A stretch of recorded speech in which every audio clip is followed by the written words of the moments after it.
Hello. There you go. Finally. I mean, that took 5 seconds to even see the counter show up on the screen and start ticking. All right.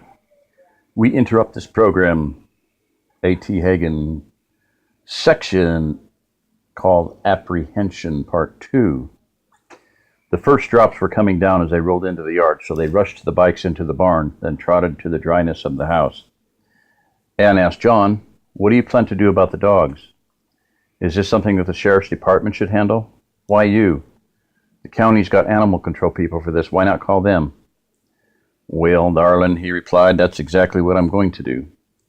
I'll talk to Mike tonight about animal control, but I strongly suspect that they're not going to be able to help us because this has to be happening all over the county just now." His dad came into the kitchen just then. "Did you hear the news?" his son asked. "Yes. Came in to get my hat and the weather radio was going off. The government triggered the emergency alert system to tell everyone. I put off the disking until we can talk about it." With a sigh, John said, "Yep, just one damn thing after another, it seems. If we're not trying to kill each other right here, we're trying to kill each other over there. Are you concerned with fallout?" His father nodded. "Don't reckon we'll get any to worry about all the way from the other side of the world, but if there's any detonations here in the States, you think we should put off planting?" John poured himself a glass of water from the tap and sat down to the kitchen table. "I don't know, Dad. How long do you reckon we can hold off planting?" His dad put his hat on the table and sat down as well, along with Anne. "I'm a little concerned we may have waited too long already to get non-cold hardy crops in the ground. National news is reporting the first snowstorms up in Montana, North Dakota, and Minnesota. If your books are right about an impact winter, then we may get a frost a lot earlier than we normally do." Lisa had come in and stood listening for a while, then took a chair. After pondering for a moment, John said, "Seems to me we're going to have to take a risk one way or the other. If we wait because we might get fallout, we may wait too long to plant anything that can't take a frost. If we plant now and there's nuclear attacks, the garden may get dusted along with everything else. I'm for planting now. With the weather this time of year, they'd have to hit a number of targets in Texas with something really dirty for a worrisome amount of fallout to make it all the way across the Gulf to us. I'm more concerned about getting caught by frost before we get our food reserves built up." Lisa asked, "You don't think we'll have to worry about radioactive fallout if the fighting is confined to Asia? We adults aren't as susceptible to low levels of long-lived radioisotopes as our children are. They could be seriously affected in the long term. What about milk and eggs?" Anne nodded her head and spoke. "John, I think we ought to get out the KI. You told me back when India and Pakistan were threatening each other about that the radioactive iodine from any nuclear weapons they used on each other could reach here in a week or less. We need to be sure that Melinda, Johnny, and Heather are protected. There's other children in the neighborhood, too, like Mike's kids and Rick's sister's children." John nodded his head.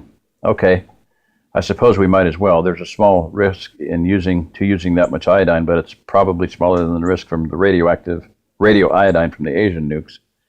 Even that risk is pretty small, but we've got plenty of Ki crystals. I had a friend on campus order me 8 ounces of reagent-grade Ki a couple of years ago, and it's been sealed up ever since. Lisa, if the phone's working today, why don't you see if you can get a hold of Luke and ask him about it? If he says grace over the idea, we'll do it. I don't recall the dosage off the top of my head, but it's in one of the books somewhere, or Luke may suggest one. We'll need to give the kids theirs and some sugar or something. The stuff tastes nasty."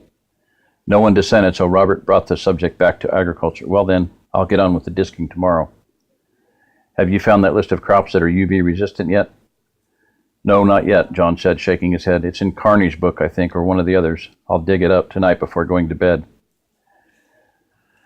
Hopefully we won't see a terrible lot of UV increase, otherwise it's going to complicate matters.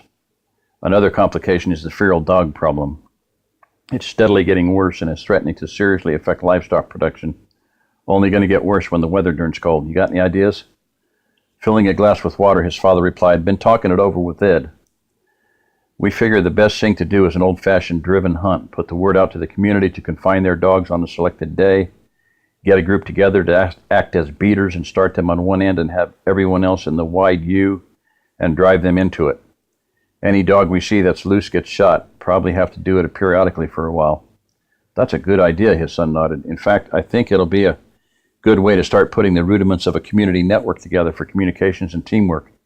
Dogs can't shoot back, and we can start working the bugs out of our coordination and commo. I'll talk to Mike about it tonight, and we can start putting it together. Robert glanced at the wall clock and said, near to the top of the hour, news will be on. Lisa, would you reach over and turn the radio on? Might be some new development in the China war. Lisa powered up the radio, and the opening music for the news programming came out and was cut short. No intro was given, just a straight transition into the news feed directly from the NPR. The Navy has made no comment on their losses in the battle for dominance in the Taiwanese Straits and the South China Sea, but confidential, unnamed sources within the Navy Department told CNN that as of 6 a.m. Eastern today, one frigate and a destroyer have been lost with minor damage to an aircraft carrier being reported. No word on the names of the ships or the number of casualties these losses represent. Department of Defense sources have told us that the Chinese beachheads previously established on the island have been withdrawn following the nuclear detonations earlier today that rendered them untenable. No official statement has been made by the government of the People's Republic of China, and all communications links into the country remain blocked. Communications with the island of Taiwan also remain down, possibly as a result of the detonations. The announcer paused briefly, and a sound of paper rustling could be heard. This just in. Witnesses in the Louisiana city of Shreveport report heavy air traffic of B-52 bombers taking off from Barksdale Air Force Base. Witnesses in the Dakotas also report a heavy traffic of B-52 bombers taking off from Minot Air Force Base, both of which are in a state of communications lockdown. Many air tankers have also taken off. Traffic from Whiteman Air Force Base in Missouri has been heavy as the B-2 stealth bombers roll down the strip. The surviving Trident submarine base in Bangor, Washington cannot be reached. The security zone around the sub-base has been extended to 10 miles with warnings to all sea and air traffic that they will be fired upon without warning if they penetrate this zone. We have been unable to establish contact with any of the strategic missile forces at F.E. Warren Air Force Base in Wyoming, Malmstrom Air Force Base in Montana, or Minot Air Base in North Dakota. John looked at his father and asked, Dad, you went through this when you were a radio man on a Coast Guard cutter off Cuba during the missile crisis. What do you think? His dad drained his glass, stood, went to the cabinet they kept the kitchen whiskey in, and poured it half full. He took a sip and replied, I think the president has just done what Dirty Harry did.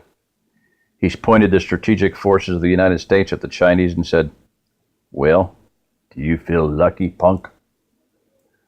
Who's going to blink this time? I don't know.